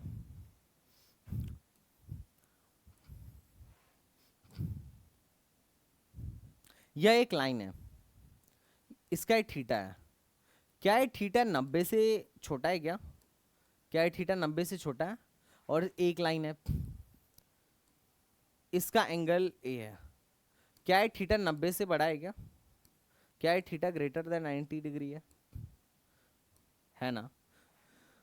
क्या ये थीटा 90 से छोटा है और क्या ये थीटा 90 से बड़ा है? हाँ है ना? स्लोप की वैल्यू किसके बराबर होती है ग्राफ में? tan थीटा के इक्वल होती है, tan थीटा के इक्वल होती है। क्या ये थीटा 90 से छोटा है, क्या ये थीटा 90 से बड़ा है? M I right? अच्छा, तो अगर मैं स्लोप निकालूं तो इसका, अगर मैं tan थीटा निकालूं, यही तो m होगा, m बराबर tan थीटा ही होगा। अब 90 से छोटा अगर कोई एंगल है तो उसमें tan पॉजिटिव होगा या निगेटिव? 90 से छोटा फर्स्ट क्वाड्रेंट, उसमें tan क्या होगा? हमेशा पॉजिटिव होगा। और 90 से बड़ा में क्या होगा? 90 से बड़े में क्या होगा? tan निगेटिव होगा, है ना? अच्छा, इसको देखो, जैसे एक चीज देखो, स्लोप पॉजिटिव का मतलब समझो, अगर तुम्हारे जीवन का स्लोप पॉजिटिव हो तो क्या होगा, समझो, अपने जीवन से कोरिलेट करो। ये जब जीरो था तो एक कर्ज में था, निगेटिव था, ए वाई को धन समझो, ए वाई निगेटिव, ए निगेटिव है नीचे और ए पॉजिटिव वाई है। जब ये जीरो था तो एक कर्ज में था, जैसे जैसे टाइम बीता, जैसे जैसे एक्स की वैल्यू बढ़ती गई, तो एक कर्ज से कर्ज कम होता गया और एक टाइम पे कर्ज जीरो हो गया। अब जब और आगे बढ़ा तो क्या हो गया? कुछ धन आने लगा, मतलब इस पॉइंट पे y की वैल्यू ये है, इस पॉइंट पर y की वैल्यू ये है, इस पॉइंट पर y की वैल्यू ये है, इस पॉइंट पर y की वैल्यू ये है, मतलब x के बढ़ने के साथ साथ y की वैल्यू बढ़ रही है। ऐसा क्यों? क्योंकि स्लोप पॉजिटिव है। अगर तुम्हारे भी जीवन का स्लोप पॉजिटिव हो जाए तो क्या होगा? टाइम के साथ साथ तुम क्या करोगे? उन्नति को प्राप्त होगे, है ना? लेकिन इसमें क्या है, इसमें देखो, जब जीरो था तो इस ये पॉजिटिव था, उससे भी पहले, जीरो से पहले देखिए तो इसकी वैल्यू कुछ पॉजिटिव में थी, लेकिन जैसे जैसे एक्स की वैल्यू बढ़ी इसकी वैल्यू घटती गई, घटती गई, घटती गई, घटती गई, और एक टाइम ऐसे आया कि कर्ज में जाने लगा, नीचे जाने लगा, नीचे जाने लगा, मतलब जैसे जैसे एक्स बढ़ता गया इसकी वैल्यू नीचे जाने लगी। क्यों? क्योंकि इसका स्लोप निगेटिव था। ये कितने लोगों को समझ रहा है? अच्छा, अगर स्लोप पॉजिटिव हो तो उस प्रकार के फंक्शन को हम बोलेंगे इंक्रीजिंग फंक्शन। क्यों? क्योंकि ये इंक्रीज कर रहा है कि नहीं? तुम्हारे भी जीवन का, अगर हमारे भी जीवन का स्लोप पॉजिटिव हो जाए तो क्या हमारा जीवन इंक्रीज करेगा? ऑब्वियसली। और अगर स्लोप निगेटिव हो जाए तो उस केस में बोलेंगे डिक्रीजिंग फंक्शन।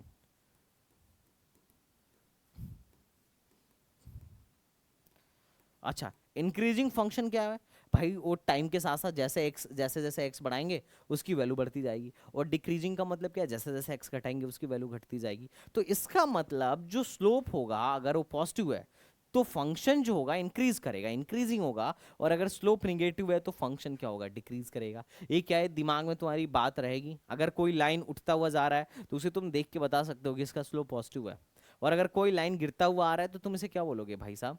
अगर लाइन की वैल्यू धीरे धीरे कम होती जा रही है तो उसको, उसका स्लोप क्या तुम डायरेक्टली बोल सकते हो कि भाई इसके लाइफ का जो स्लोप है वो क्या चल रहा है? निगेटिव में चल रहा है, इसी वजह से क्या चल रहा है भाई? गिरते हुए चल रहा है। क्या तुम्हें बात क्लियर है? Is it clear? अच्छा, अगर कोई ऐसा है कि उसके में अभी एक्स बढ़ा ही नहीं, फट से बढ़ गया वैल्यू, मतलब फट से इनफाइनाइट पे चला गया टन टन। तो इसके लाइफ का स्लोप कैसा चल रहा है? तो इसके लाइफ का स्लोप इनफाइनाइट चल रहा है, इसके लाइफ का स्लोप इनफाइनाइट चल रहा है कि नहीं? देखो क्यों, क्योंकि यहाँ पे एंगल 90 डिग्री है ना, तो m की वैल्यू क्या होगा, tan 90। m की वैल्यू tan 90 होगा, tan 90 इन्फिनिटी होता है।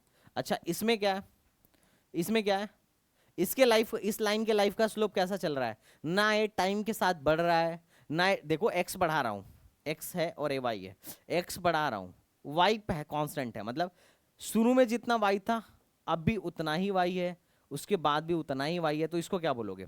इसके लाइफ का स्लोप कैसा है भाई? जीरो है, ना तो बढ़ रहा है ना तो घट रहा है, जस का तस ही है कि नहीं? है कि नहीं? बात समझ में आ रहा है क्या? इतना समझ में आ रहा है क्या? क्लियर चल रहा है ना? स्लोप के बारे में अपन लोग को क्लियर चल रहा है कि नहीं चल रहा है? बच्चा party, Nitik Tomar, Mohammad Shamshi, Kallu Tyagi, everyone please tell me guys. अरे जल्दी जल्दी चैट में लिखो फटाक से, अरे नहीं लिखोगे तो कैसे चलेगा काम? अच्छा एक सवाल है मेरा कि आपको ना स्लोप फाइंड करना है, ये 60 डिग्री दिया हुआ है, ये 60 डिग्री दिया हुआ है, सॉरी दिस इज एक्स ले लो, अभी चेंज मत करो, दिस इज एक्स ले लो एंड दिस इज वाई ले लो। स्लोप बराबर क्या होता है? Can you just tell me slope, slope क्या होता है? इसका स्लोप फाइंड करना है। स्लोप बराबर क्या होता है? एम, मतलब एम क्या होता है? टैन थीटा के इक्वल होता है। अगर ग्राफ में मुझे कभी स्लोप पूछेगा तो मैं भाई साहब थीटा निकाल के उसी का टैन ले लूंगा। थीटा क्या होता है? तो ये पॉजिटिव एक्स एक्सिस से उस लाइन का झुकाव एंटी क्लॉकवाइज में, मतलब यहां से उठाएंगे और जहां तक लाइन गई है वहां तक देखेंगे एंगल क्या है। तो एंगल किसके बराबर है? ऑफ कोर्स 60 डिग्री के बराबर है। तो मैं एम की वैल्यू क्या लिखूंगा? Tan 60 degree. टैन 60 डिग्री की वैल्यू क्या है? √3/2। अच्छा ये पॉजिटिव है या निगेटिव? पॉजिटिव है। क्यों? क्योंकि भाई साहब तुम देख रहे हो ना, इसके जीवन की गाड़ी tinning tinning tinning tinning tinning tinning बढ़ती जा रही है, बढ़ती जा रही है, घट थोड़ी ना रही है। कितने लोगों को समझ में आ रहा है कि यार ये स्लोप निकालना बच्चों का खेल है master? I will do this in a single line. हाँ या ना? हाँ या ना? सब लोग को समझ में आ रहा है? आगे बढ़ते हैं। ये सवाल तुम्हारे लिए है, लिखने वाले ने थोड़ा गलती करा है, इसको वाई ले लो, इसको एक्स ले लो, ठीक है? इस सवाल में आपको स्लोप बताना है, इस सवाल में आपको स्लोप बताना है। स्लोप क्या होगा? तो स्लोप कौन सा एंगल होता है? स्लोप, अब मुझे ग्राफ देख के स्लोप निकालना है तो मैं कैसे बोलूंगा? एम बराबर होता है टैन थीटा। थीटा, थीटा कहां से निकलेगा? थीटा जो होता है पॉजिटिव एक्स एक्सिस है, पॉजिटिव एक्स एक्सिस है, इस इससे मैं लाइन को मिलाऊंगा और एंगल निकालूंगा। अच्छा देख के तुम क्या है बता सकते हो इसका स्लोप पॉजिटिव आएगा कि निगेटिव? ऐसे मैं पूछ रहा हूँ बस भविष्यवाणी के लिए, बताओ। आंसर भी मैंने नहीं निकाला है लेकिन मैं तुमसे पूछना चाह रहा हूँ, इसका स्लोप पॉजिटिव आएगा या निगेटिव?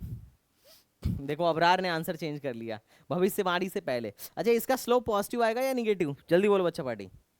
अरे क्या ये डिक्रीज कर रहा है या इंक्रीज कर रहा है? ऑब्वियसली डिक्रीज कर रहा है, तो इसका स्लोप मुझे ये बात पता है कि निगेटिव आएगा, लेकिन चलो फिर भी हम करते हैं। ये एंगल 60 डिग्री है तो एंगल 90 डिग्री है, तो एंगल कितना होगा? 9 6 15 और 15 3 180, 30 डिग्री होगा, ठीक है? ऑब्वियसली 30 डिग्री होगा, ठीक है? अब अगर ये 30 होगा तो ये कितना होगा? तो ए 150 होगा। क्यों क्यों 150 होगा चाचा? क्योंकि ऑब्वियस ही बात है एक स्ट्रेट लाइन पे अगर ये 30 है तो बाकी 150 होगा, तभी तो ये दोनों मिलके 180 होंगे, है कि नहीं? है कि नहीं? तो 150 हो गया।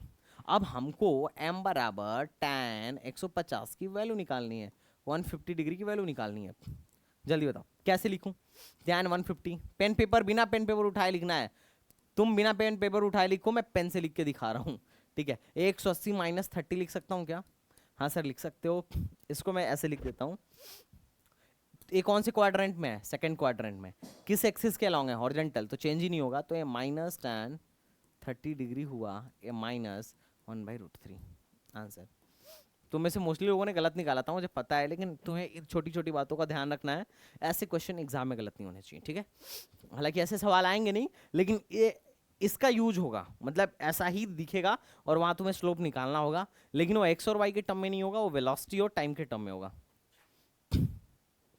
Okay are you getting my point? अच्छा इसमें थोड़ा शॉर्ट ट्रिक भी देखते हैं अपन लोग।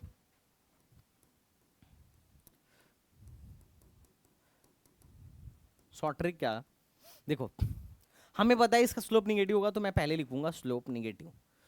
अब उसके बाद देख लूंगा छोटा वाला एंगल किधर से बन रहा है, इधर से अगर बन रहा हो तो ठीक है। जब हमने पहले ही निगेटिव लिख लिया तो यही वाला एंगल ले लेंगे, ये tan30 डायरेक्टली tan30। जब हमने पहले ही देख लिया कि स्लोप निगेटिव है तो मैंने पहले माइनस लिख लिया, उसके बाद यही वाला एंगल ले लिया तो ये हो जाएगा माइनस tan30 की वैल्यू क्या होगी 1/√3। तो इससे डायरेक्टली आंसर आ जाता। ये सब करने का बस, ये सब करने का जरूरत नहीं पड़ता। बात समझ रहे हो, ये शॉर्ट ट्रिक है। हालांकि इससे क्या होगा, आता यहाँ से है बट ये शॉर्ट ट्रिक है, इससे क्या होगा तुम्हारा टाइम बचेगा। और एग्जाम में अपने को टाइम बचाना है ना भाई, चाहे वो जेई का एग्जाम हो या एमयू का एग्जाम हो या कोई भी एग्जाम हो या नीट का एग्जाम हो, टाइम अपने पास कम ही रहता है, ठीक है। ओके, इसका स्लोप बताना जरा। अरे स्लोप स्लोप थोड़ा खेलते हैं, मेरे को कोई जल्दी नहीं है, मैं तुझे सिखा के जाऊंगा, बोला ना फिजिक्स बहुत अच्छे से सिखाऊंगा तो मैं सिखाऊंगा, टेंशन मत ले। जैसे मैथ्स पढ़ा रहा हूँ इससे बढ़िया फिजिक्स पढ़ाऊंगा। मैथ्स तो मुझे आते भी नहीं है कुछ खास, है ना, पर पढ़ाना पड़ता है यार। हाँ बता भाई नितिक तोमर। सर पहले क्वाड्रेंट में तो वो प्लस का होगा ना। कैसे प्लस का होगा भाई, ये पहले में 150 डिग्री, ये एंगल क्या है, एंगल क्या है 150 की तो वैल्यू निकाला हूँ, 180 माइनस 30, 180 माइनस 30 किस में है, ये पहले 90 से कम रहता तब तो फर्स्ट क्वाड्रेंट में होता। तू ये देख रहा है क्या ये फर्स्ट क्वाड्रेंट में हो रहा है कांड, ये देख रहा है क्या। अरे मैं एंगल की बात कर रहा हूँ, एंगल की। Are you getting my point what I am saying. Okay okay ठीक है, चलो find the slope of this question. Okay फटाक से स्लोप बता लो, इसका स्लोप बता लो। इसमें तो कुछ एंगल वेंगल दिया नहीं है, लेकिन कैसे निकालेंगे, चलो। स्लोप निकालने के लिए सिंपल, स्लोप बराबर होता है tan थीटा, मैं यहां से एक लाइन निकालूंगा ए, अगर ये एंगल किसके बराबर होगा, इसके बराबर। अगर अपने को एंगल मिल जाता है तो स्लोप निकल जाएगा, लेकिन स्लोप निकालूं कैसे, निकालू कैसे, यहाँ पे तो एंगल ही नहीं दिया है। बट कोई बात नहीं बेटा, साइड दिया हुआ है, ए -5 दिया हुआ है, -5,0, इसका मतलब यहाँ से यहाँ तक की दूरी क्या थी 5 थी। अब चूंकि ये निगेटिव एक्स एक्सिस में है तो इसने -1 लिखा है, और यहाँ से यहाँ तक की दूरी क्या है भाई 10 है। तो अगर मैं इस ट्रायंगल को बाहर लेके आऊँ, टिनिंग टिनिंग, बस लेंथ देखना है ना, लेंथ निगेटिव नहीं हो सकता है क्या बेटा, लेंथ निगेटिव हो सकता है क्या, नहीं। तो मैं इसको लेके आता हूं, that is 5 and that is 10। क्या अगर मैं सिर्फ ट्रायंगल देखूं, मैं लेंथ देख रहा हूं, मैं साइन नहीं देख रहा हूं। ये साइन क्यों है, क्योंकि ये माइनस के डायरेक्शन में है ना, माइनस एक्स एक्सिस में है, और अगर ये इधर होता तो प्लस एक्स एक्सिस में होता। मतलब कोऑर्डिनेट्स लिखने का तरीका होता है, अगर तुम 5 कदम माइनस एक्स एक्सिस की तरफ चले हो ना तो उसको लिखोगे -5,0। Are you getting my point. अगर तुम 5 कदम प्लस एक्सिस के तरफ चले हो तो उसको लिखोगे +5,0, है ना। ये बेसिक कोऑर्डिनेट ज्योमेट्री है, तुम लोगों ने पढ़ा होगा यार, पढ़ा होगा है कि नहीं, कक्षा 9-10 में पढ़ा होगा, नहीं पढ़ा होगा तो अभी सीख लो, कोई दिक्कत नहीं है। तुझे कुछ नहीं आता, मेरे को घंटा फर्क नहीं पड़ता, लेकिन मेरे पढ़ाने के बाद नहीं आएगा तो भाई फर्क पड़ेगा, है ना, तब कुटाई होगी, ठीक है। अब यही थीटा तो निकालना था, जे थीटा निकालना है, कैसे निकालोगे, बोलोगे कुछ नहीं सर, tan थीटा बराबर परपेंडिकुलर अपान बेस 10/5 बराबर 2 हो गया। m बराबर क्या होगा, tan थीटा की वैल्यू 2 है, आंसर। अच्छा देख के तुझे क्या लग रहा था, इसका जो कोऑर्डिनेट, इसका जो स्लोप आएगा पॉजिटिव आएगा या निगेटिव, देख के क्या लग रहा था, तू देख के क्या बता सकता है इसे। ऑब्वियसली देख के बताया जा सकता है कि भैया इसका जो स्लोप है वो पॉजिटिव ही आना है, क्यों, क्योंकि इसका ए बढ़ रहा है, ए वाई बढ़ाने पर, अरे यार दिस इज, इसने ये गलती लिखा है, this is Y and this is X, मतलब ये बढ़ाने पर, इसकी वैल्यू एक्स की वैल्यू बढ़ाने पर वाई की वैल्यू बढ़ रही है। M I right wrong. अच्छा अगर ये वाई, अगर ओरिजिनल क्वेश्चन अगर ऐसे होता तो क्या होता, तो कुछ नहीं होता, तो हमें एंगल फिर यहाँ से चूज करना पड़ता है ना, क्योंकि उसी को एक्सिस को इसने रोटेट कर दिया, तो हमें एंगल यहाँ से चूज करना पड़ता। अगर ये थीटा है तो ये 90 है, तो ये 90 माइनस थीटा है, तो ये भी 90 माइनस थीटा है ना, तो tan 90 माइनस थीटा कितना हो जाता, cot थीटा, तो एक इसकी वैल्यू हमें निकालनी पड़ती है। अरे बेटे में पॉइंट गाइस, तब 1/2 आता, नो प्रॉब्लम, ठीक है। किस सबको समझ में आ गया, आई थिंक सबको समझ में आ गया होगा, एकदम क्रिस्टल क्लियर होना चाहिए, ऐसा नहीं होना चाहिए कि भैया लुल्ल चल रहा है। ये सब थोड़ा सा मिस्टेक हुआ है, this is why this is x. अभी वाई और एक्स अभी मत खेलो, अभी बेसिक चलो, हम आगे बदल देंगे अगर एक्सिस, तो एक्सिस बदलने से कुछ नहीं होता है ना। अगर तुम ही सोचो ना, अगर एक्स और वाई ऐसे है this is X and this is Y. अगर मैं इसको ऐसे दिखाऊं कि भैया एक्स ऊपर चला गया वाई इधर चला गया, तो हम कंफ्यूज थोड़े ना होंगे, हमें एंगल एक्स से ही लेना है, ठीक है। तो डोंट वरी फॉर दैट। किसी को कुछ डाउट आ गया क्या? हाँ भाई बोलो, शामी क्या डाउट आ गया? मोहम्मद समी, is it any doubt? Yes sir. बोलो बोलो डाउट। सर जो लास्ट क्वेश्चन जो है सर, हाँ यस सर, अगर हम इसमें पाइथागोरस थ्योरम लगाते हैं, हाँ ओके। यस सर, तो जो हमारा कण है हम्म। कांड, हाइपोटेनस, हाँ तो हाँ कण 5 आता है। हाँ है। अबे यार कर्ण, ये 5 6 10 है तो कर्ण 5 कैसे आएगा? √5 का स्क्वायर 25 प्लस 100 का स्क्वायर 100, √125 आएगा भाई, 5√5 आएगा। कैसी बात कर रहा है? Yes sir, yes sir, yes sir. और यहाँ पे हम हाइपोटेनस थ्योरम लगाएंगे ही क्यों हैं? अरे हर जगह नहीं मुंह, सर, मैं करके देख रहा था। अच्छा करके देख रहा था, अच्छा ठीक है। मैं हाइपोटेनस थ्योरम मुंह उठा के थोड़ी ना, मतलब मुंह उठा के ऐसे थोड़ी ना कि हमने हाइपोटेनस थ्योरम सीख लिया, अब मैं सॉरी हम पाइथागोरस थ्योरम देख लिया सीख लिया, अब हर जगह मुंह उठा के पाइथागोरस लगाएंगे। अरे जरूरत पड़ेगी तो लगाएंगे, नहीं जरूरत पड़ेगी तो नहीं लगाएंगे, है कि नहीं? सिंपल, ठीक है, कोई बात नहीं। चल इस सवाल में फ्लो स्लोप निकाल सामी। इस सवाल में स्लोप निकाल, कैसे निकालेगा? अच्छा देख के कुछ लग रहा है इसका स्लोप पॉजिटिव आएगा या निगेटिव आएगा? ये डिक्रीजिंग फंक्शन है या इंक्रीजिंग फंक्शन है? Which type of function is this? Can anyone tell? Okay, क्या पॉजिटिव आएगा या निगेटिव आएगा बच्चों पार्टी? ऑफ कोर्स ये डिक्रीज कर रहा है तो निगेटिव आएगा। अपने को एंगल यहां से लेना है, tinning tinning positive x axis से, ए वाला एंगल।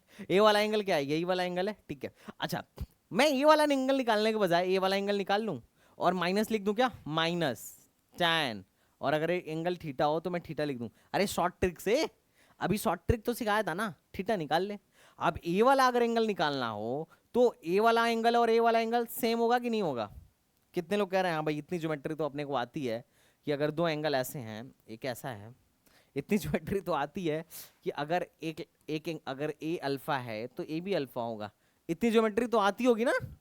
इतनी ज्योमेट्री तो आती होगी, ये भी नहीं आती है? हाँ, फिजिक्स में ज्योमेट्री आना चाहिए भाई, ठीक है। तो अगर ये थीटा है तो ये भी थीटा होगा, सिंपल सिंपल। अब ए थीटा कैसे निकालूंगा? तो भैया ए वाली साइज 6 दे रखी है, ए वाली साइज 5 दे रखी है, तो ये वाला थीटा निकाल लो इस ट्रायंगल में। तो tan theta is equal to क्या होगा? tan theta is equal to क्या होगा? Perpendicular upon base, that will be 5/6। तो इसकी स्लोप की वैल्यू आ गई -5/6। आंसर। कितने लोगों को लगा ओ हो लुल्ल सवाल? अच्छा अगर तुम शॉर्ट ट्रिक से नहीं करना चाहते तो कोई बात नहीं, ए थीटा निकालो और फिर इसको क्या लिख दो? 180 माइनस थीटा। और 180 माइनस थीटा लिखोगे तो क्या आएगा? फिर माइनस tan थीटा आएगा, सेम बात आ जाएगी, ये वाली लाइन आ जाएगी और यहाँ से फिर निकाल लो। कितने लोगों को समझ में आया क्या? लुल्ल स्लोप, लुल्ल लुल्ल। ऐशान अंसारी, नैतिक तोमर, मोहम्मद शमी, क्या ये सब तुम्हें क्लियर हो रहा है? अच्छा ये सब तुम्हें पहले से भी क्लियर होगा आई थिंक। अच्छा अगर नहीं क्लियर है तो कोई बात नहीं है, बट अब से क्लियर होना चाहिए ना, क्योंकि अगर मैं जब तुम्हें फिजिक्स पढ़ा रहूंगा और तुमसे स्लोप जब गलत निकलेगा तो फिर दौड़ा दौड़ा के मारूंगा, है ना? ऐसे नहीं चलेगा भाई, है ठीक है। Are getting my point what I am saying guys? Okay ठीक है, चलो मैं कुछ और क्वेश्चन दे देता हूँ तुमको, मैं कुछ और क्वेश्चन दे देता हूँ, ठीक है। एक दो प्रैक्टिस और कर लेते हैं अपन लोग, अगर एक दो प्रैक्टिस से और काम बन जाए तो देख लेते हैं। अच्छा इसी में एक टर्म मैंने बोला था y is equal to mx plus C, जब लिखा था ना तो इसी में एक टर्म मैंने बोला था क्या? y is equal to mx plus C में m तो मैंने तुम्हें सिखा दिया कि स्लोप होता है, पर c अभी रह गया। c कुछ नहीं होता है, ये y इंटरसेप्ट होता है। y इंटरसेप्ट मतलब ये लाइन y एक्सिस को कहाँ कट कर रही है? मतलब क्या होगा भाई? ये लाइन y एक्सिस को कहाँ कट कर रही है? जैसे अगर मैं बोलूँ ये लाइन है, ये हमारा x एक्सिस और y एक्सिस है, यहाँ पर एक लाइन है, ए क्या कर रही है? ये y एक्सिस था ना, इसको ये लाइनें कट कर रही है, तो ओरिजिन से जहाँ कट कर रही है उस दूरी को हम c बोलते हैं। इसको हम वाई इंटरसेप्ट बोलेंगे। और देखो ये निगेटिव डायरेक्शन में बोलती है तो हम इसको बोलेंगे निगेटिव कट किया है, मतलब वाई इंटरसेप्ट निगेटिव है। और ये अपना लाइन है L1। बात समझ में आ रहा है? This is X axis and this is Y axis. और इसका जो स्लोप होगा, उसका जो टैन थीटा होगा, वो अपना मतलब जो इसका एंगल होगा, इंक्लिनेशन होगा, उसका उसका टैन थीटा ही अपना स्लोप होगा। सिंपल। अगर यही लाइन ऐसे कट करती तो इसका इंटरसेप्ट पॉजिटिव होता। तुम देखो, अगर ये लाइन ऐसे कट करती तो यही वाई इंटरसेप्ट अपना ओरिजिन से जहां पे कट कर रही है, जहां पे इंटरसेप्ट मार रही है, वहां तक की दूरी को ही हम लोग वाई इंटरसेप्ट बोलते हैं। अब देखो, एक ऐसा फंक्शन है डिक्रीजिंग या increasing, of course it's a decreasing function. इसका वाई इंटरसेप्ट क्या है? निगेटिव है। और इसका वाई इंटरसेप्ट पॉजिटिव है इंक्रीजिंग फंक्शन का। अच्छा, ए फंक्शन क्या है? ए फंक्शन इंक्रीजिंग है, लेकिन इसका वाई इंटरसेप्ट पॉजिटिव है। तो ये बात समझना कि वाई इंटरसेप्ट क्या होता है। जैसे अगर मैं एक एग्जांपल दूं, 2y is equal to 9x plus 8। आप स्लोप बताइए, इसमें स्लोप की वैल्यू बताइए और वाई इंटरसेप्ट की वैल्यू बताइए, सी की वैल्यू बताइए, क्या होगा? स्लोप और सी की वैल्यू क्या होगा? सी क्या है? सी एक वैल्यू है। सी एक हो सकता है एक नंबर हो, ये कोई वेरिएबल नहीं है, एक फिक्स लेंथ है। It's a fix length. चलो इसमें एम की वैल्यू बता दो और सी की वैल्यू बताओ। कैसे बताओगे? कैसे बताओगे? बोलोगे अरे सर लाइन के इक्वेशन से कंपेयर करूंगा मैं, y बराबर होगा एम एक्स प्लस सी। वाई का कोफिशिएंट 1 होना चाहिए, तो इसको इधर भेज दो, तो ये y बराबर हो जाएगा 9/2x प्लस 4। तो इसका मतलब स्लोप की वैल्यू 9/2 है और y इंटरसेप्ट पॉजिटिव है, that is 4। Am I right और रॉन्ग? एम आई राइट और रॉन्ग? बोलो ना बच्चा पार्टी, काई को टेंशन ले रहे हो? अच्छा, इसी को अगर मैं बोलूं 2x इजिकल टू 9y, आहा, 2y इजिकल टू क्या लिखा था? 9x plus 8। इसको ड्रॉ करो, इसको प्लॉट करो। तो कैसे प्लॉट करते? इस ग्राफ को कैसे प्लॉट करते? क्या कोई बताएगा मुझे कैसे प्लॉट करना चाहिए? सिंपल तरीका। बोलोगे कि सर मैं इसको इक्वेशन में लिख लूंगा 9/2x प्लस 4। ये इक्वेशन होगा इसका एक्चुअल में, मतलब जो स्टैंडर्ड हम देख रहे थे वाई इंटरसेप्ट फॉर्म, मतलब स्लोप इंटरसेप्ट फॉर्म। इसको कैसे ड्रॉ करूंगा? तो ड्रॉ करने का बड़ा सिंपल सा तरीका है, ठीक है? ये सिंपल सा बड़ा तरीका है। क्या तरीका है बेटा? इसका इंटरसेप्ट पॉजिटिव है या निगेटिव? सिंपल बोलो, एक लाइन में इसका इंटरसेप्ट पॉजिटिव है या निगेटिव? क्लियर बोलो, क्लियर। पॉजिटिव है या निगेटिव? जल्दी बोलना, बोल। वाई इंटरसेप्ट भैया पॉजिटिव है, पॉजिटिव है। यानी कि यह कि ये लाइन जो होगी ना कहीं 4 पे काट रही होगी। अरे पॉजिटिव मतलब ऊपर काट रही होगी। अच्छा, इसका स्लोप पॉजिटिव है कि निगेटिव है? पॉजिटिव है। तो लाइन अगर बनता, तो यहां से अगर जाने वाली लाइन बनती तो दो ही तरीके से बनती, या तो ऐसे बनती और या तो ऐसे बनती। am I right? और कोई पॉसिबिलिटी है क्या? ऐसे नहीं ना बना देगा है? क्यों नहीं बनाएगा? क्योंकि स्लोप जीरो थोड़ी ना है, वैसे काई को बनाएगा? या तो L1 बनाता या तो L2 बनाता। लेकिन L1 का स्लोप तो निगेटिव है, L1 बनने का कोई चांस ही नहीं है यार। L2 बन रहा होगा, हाँ या ना? हाँ भैया L2 बन रहा होगा। क्यों? क्योंकि इसका स्लोप पॉजिटिव है। तो इसका मतलब L1 तो बनेगा ही नहीं। इसको अगर मुझे प्लॉट करना होगा तो मैं धनाक से ऐसे प्लॉट कर दूंगा। लो सर, ये आपकी लाइन है 100%। क्या तू प्लॉट कर सकता है? मैं दुनिया की कोई भी लाइन दे दूं, क्या 5 सेकंड से ज्यादा तू लेगा ड्रॉ उसको प्लॉट करने में? हाँ ना बोल। क्या मैं दुनिया की कोई लाइन दे दूं, क्या 5 सेकंड से ज्यादा लेगा क्या उसे प्लॉट करने में? अरे बोल ना। देख, ये चीजें ना कहीं नहीं मिलेंगी, मैं गारंटी दे रहा हूं। अलीगढ़ में आइयो, पढ़ के देखियो, है ना? फिर देन यू विल रियलाइज कि हाँ भाई, मतलब इतना फाउंडेशन स्ट्रांग करके बंदा चल रहा है और 8 महीने में ही सही कि हम करा देंगे, है ना? तो तुम टेंशन मत लो। बात समझ में आ रहा है? हाँ, कौन भाई, किसको डाउट आ गया? हाँ अभिषेक कुमार बताओ, बोलो भाई। अभिषेक कुमार। सर इसको थोड़ा दोबारा बता दीजिए। हाँ हाँ हाँ, अति उत्तम, अति उत्तम। क्या समझ में नहीं आया? प्लॉट वाला। अच्छा चल भाई, slope positive, intercept positive. Intercept 4 यहीं पे होगा ना? लाइन अगर वाई इंटरसेप्ट मार रही है तो या तो ऐसे जा रही होगी या तो ऐसे जा रही होगी। बोल भाई अभिषेक, सही बात है कि नहीं? अरे अभिषेक बोलो, बोलो बोलो अभिषेक बेटा। हाँ सर, ऐसे ही जा रही होगी, ठीक है, ऐसे ही जा रही होगी। तो अगर इस वाले लाइन को देखे तो इसका तो स्लोप निगेटिव है, तो ये वाली लाइन तो हो ही नहीं सकती है, तो ऑफ कोर्स यही वाली लाइन होगी क्योंकि इसी का स्लोप पॉजिटिव है ना। लाइन शुड बी इंक्रीजिंग ना। अरे अगर स्लोप पॉजिटिव है तो line should be increasing function, it can't be decreasing. ये तो डिक्रीज कर रहा है, तो इसका मतलब L2 सही है या ना। अरे बोल भाई, जल्दी बोल, हाँ ना बोल। इन सबको क्लियर ही नहीं हुआ। ओके ठीक है, बहुत बढ़िया, क्लियर हो गया। बच्चे कह रहे हैं क्लियर हो गया, ठीक है। एक और सवाल दे रहा हूं। 3y is equal to 6x+4, m बताइए, c बताइए, ग्राफ प्लॉट करिए। चलिए, बेसिक सवाल है, बेसिक सवाल है, कोई रॉकेट साइंस नहीं है।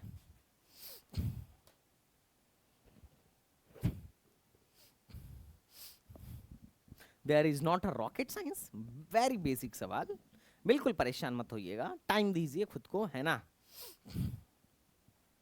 जल्दीबाजी मत करिएगा और हमारे क्लास में बिल्कुल मत करिएगा, है ना।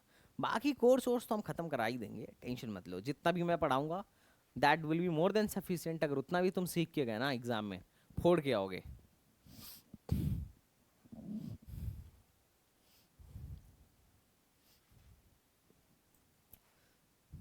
y का कोफिशिएंट कैसा होना चाहिए भाई साहब, सिंगल होना चाहिए, तो मैं 3 को इधर भेज दूंगा।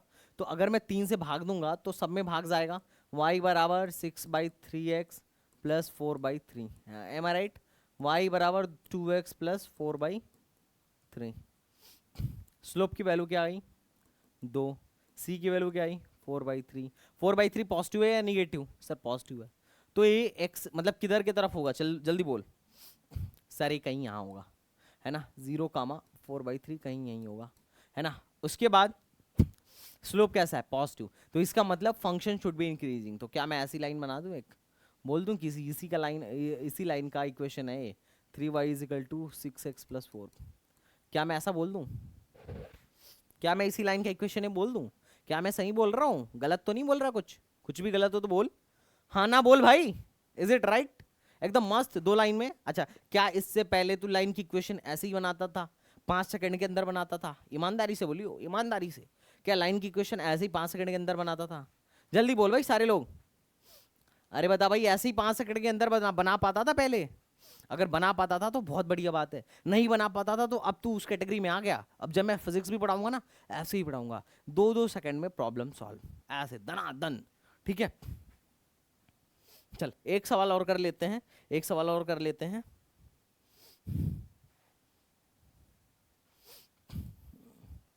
अरे है, देख रहा है काम ही नहीं कर रहा है, ढीला ढाला पड़ गया। आहा, देखो पढ़ाने का एक तरीका होता है और मेरे तरीके में तुम बिल्कुल भी जल्दीबाजी मत करना।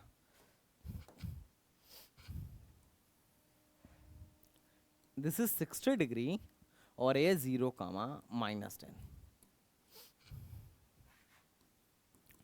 Find the equation of line.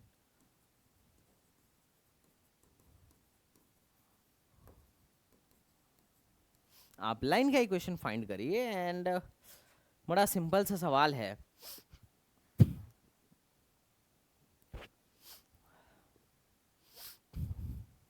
Can you find the equation of this line? Can you find the equation of this line? अरे 1 सेकंड में भाई, 1 सेकंड में फाइंड कर। एक जैनुल कह रहा है आता ही नहीं था। ये सही है, ये सही था गुरु, लेकिन कोई बात नहीं, तुझे आता था या नहीं आता था, आई डजंट केयर, मुझे पता है यार। अब मैं तुम्हारी सिचुएशन समझ सकता हूँ, लेकिन मेरे क्लास के बाद ऐसा कभी मत कहना कि आता ही नहीं है ना। क्योंकि मैं जिस तरीके से तुम्हें पढ़ा रहा हूँ, एक बाबू समझ के, लुल्लू पुल्लू समझ के पढ़ा रहा हूँ, है ना। अगर तुम तेज हो तो अच्छी बात है, that will be good for you, तुम्हारे फाउंडेशन को और मजबूत कर देगा। अगर 0 हो तो भी कोई बात नहीं, ये तुम्हें हीरो बना देगा। लेकिन प्रण ये होना चाहिए कि भैया संदीप भैया के क्लास को डेली रेगुलरली देखना है, नोट्स बनाना है, और जब मैं होमवर्क और असाइनमेंट दूंगा तो असाइनमेंट और होमवर्क करना है, और जब मैं टेस्ट लूंगा तो प्रॉपरली टेस्ट देना है। और इसमें से ये सारी चीजें तो करना ही करना है। इसमें जो सबसे ज्यादा जरूरी है वो रिवीजन है। अगर आप रिवीजन नहीं करोगे तो मैं चाहे लाख पढ़ा लूं, घंटा कुछ नहीं पढ़ने वाला है। तो भैया आपको रिवीजन करना बड़ा ही अति आवश्यक है। तो बात समझिएगा। चलिए भाई, क्या होगा? कुछ नहीं, पहले स्लोप निकालो। देखो अगर इक्वेशन चाहिए तो तीन चीजें पता होनी चाहिए, एम एक्स प्लस सी। एक एम पता हो जाए, एक सी पता हो जाए, एक्स और वाई तो हमें इक्वेशन से ही मिल जा रहा है। तो एम की वैल्यू क्या है? एम बराबर होगा tan थीटा। थीटा क्या है? 60 डिग्री। तो इसकी वैल्यू डायरेक्ट √3 में लिख दिया। सी की वैल्यू क्या है? सी क्या होता है? Y intercept. इंटरसेप्ट कितना मार रहा है? ए साइज कितनी है? ए लेंथ कितना है? जल्दी बोल, ए लेंथ कितना है? Of course -10। तो मैं सी की वैल्यू लिख दूंगा -10। तो इस फॉर्मूले में भर दे, y बराबर √3x - 10, that is the answer. एकदम मस्त मस्त मस्त मौला, एकदम बढ़िया, कोई दिक्कत वाली बात नहीं, कोई कस नहीं, कोई परेशानी नहीं, इट्स वेरी इजी। ठीक है, ओके चलो एक सवाल मैं और दे देता हूं। 4x + 3y = 1, find slope and plot the graph।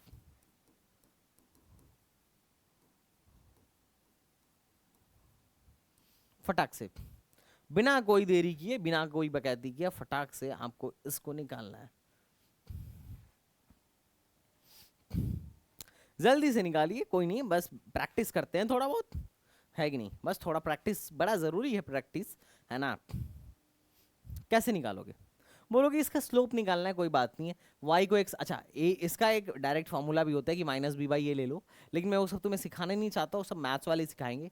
मुझे जो सिखाना है वो बस ऐसा कि y को एक पास रखो, 3y = 1 - 4x, y बराबर क्या हो जाएगा? -4/3x + 1/3। ये हो गया, यही हो गया ना? तो यहाँ से स्लोप की वैल्यू क्या हो जाएगी? x का जो कोफिशिएंट है वो स्लोप होता है, तो दैट विल -4/3। जब मैथ्स में पढ़ोगे तो मैथ्स वाला एक फॉर्मूला बताएगा, बोलेगा कि अगर ax + by + c = 0 अगर कोई लाइन है तो इसका स्लोप जो होता है x के कोफिशिएंट का माइनस और अपान में b, ये होता है। देखो डायरेक्ट भी अगर निकालते हैं ना तो यही आता है, लेकिन अपन लोग ठीक है एक सीख गए हैं, अब उसी पे निकालेंगे। जब तुम मैथ्स सीखना तो मैथ्स में बहुत सारे लाइन के फॉर्म होते हैं, मैंने तुम्हें स्लोप इंटरसेप्ट फॉर्म पढ़ाया, वहाँ पे बहुत सारे लाइन के फॉर्म्स होंगे और तुम उसे देखना। लेकिन अभी मेरे लिए इतना काफ़ी है, मैं बस उतना उसी के पॉइंट ऑफ व्यू से पढ़ा रहा हूँ, बिकॉज मेरे पास बिल्कुल भी इतना टाइम नहीं है, मेरे पास बहुत ही लिमिटेड टाइम है। ठीक है, अच्छा y इंटरसेप्ट कितना है? y इंटरसेप्ट है 1/3। अगर मुझे ग्राफ बनाना हो तो मैं कैसे बोलूंगा कि भैया कहाँ काटेगा? ये 1/3 पे काटेगा, पॉजिटिव 1/3, और स्लोप निगेटिव होना चाहिए। तो ऐसी लाइन जो 1/3 से होके जाए, कहां से?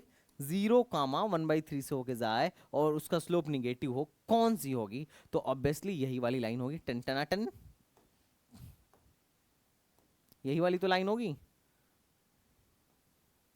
जो यहां से होके जा रहा है। क्या मैं सही बोल रहा हूं? क्या मैं सही बोल रहा हूं? क्या मैंने सही प्लॉट किया? Is it right? हाँ ऑफ कोर्स डिक्रीजिंग लाइन होनी चाहिए, तो that should be the answer. एकदम बड़ा सिंपल है, स्ट्रेट लाइन का कॉन्सेप्ट खत्म हो गया है ना, इतना मेरे लिए काफी है। और अच्छा यहाँ पे u एक कांस्टेंट है और a भी कांस्टेंट है।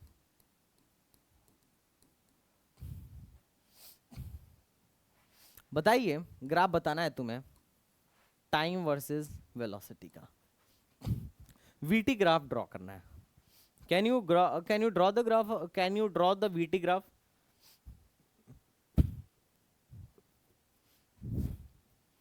क्या आप वीटी ग्राफ ड्रॉ कर सकते हो? ए पॉजिटिव है, यू भी पॉजिटिव है। Can you draw the VT graph? हाँ कर सकते हैं। सी के जगह पे यू है, यू ऊपर है और ए है, तो मैं ऐसे ग्राफ ड्रॉ कर दूंगा। ठीक है, लेकिन चूंकि टाइम है ना, तो टाइम कभी निगेटिव नहीं होता, तो 0,0 के पीछे कोई टाइम ही नहीं होगा, तो ये ग्राफ हमारे पार्ट का हिस्सा ही नहीं होगा, पीछे वाला ग्राफ हमारे पार्ट का हिस्सा। अब फिजिक्स में ऐसे ही होगा, फिजिक्स तो रियलिस्टिक बात है, तो इसका मतलब हमारा ग्राफ यहाँ से स्टार्ट होगा। अगर इसी का ग्राफ अगर तुम्हें बनाना होगा तो तुम यहाँ से बनाओगे, tin tin, this is the graph. ये भी स्ट्रेट लाइन ही है, लेकिन चूंकि टाइम के पीछे वाला, जीरो के पीछे, टाइम निगेटिव थोड़े ना होता है अपन लोग के, मतलब रियल लाइफ में टाइम निगेटिव होता है क्या? नहीं होता है, तो मैं टाइम के पीछे वाला ग्राफ ही नहीं बनाऊंगा, हाँ या ना? तो इसी ग्राफ को मैं यूज किया फिजिक्स में, बस ये मोशन का फर्स्ट इक्वेशन है, this is the first equation of motion.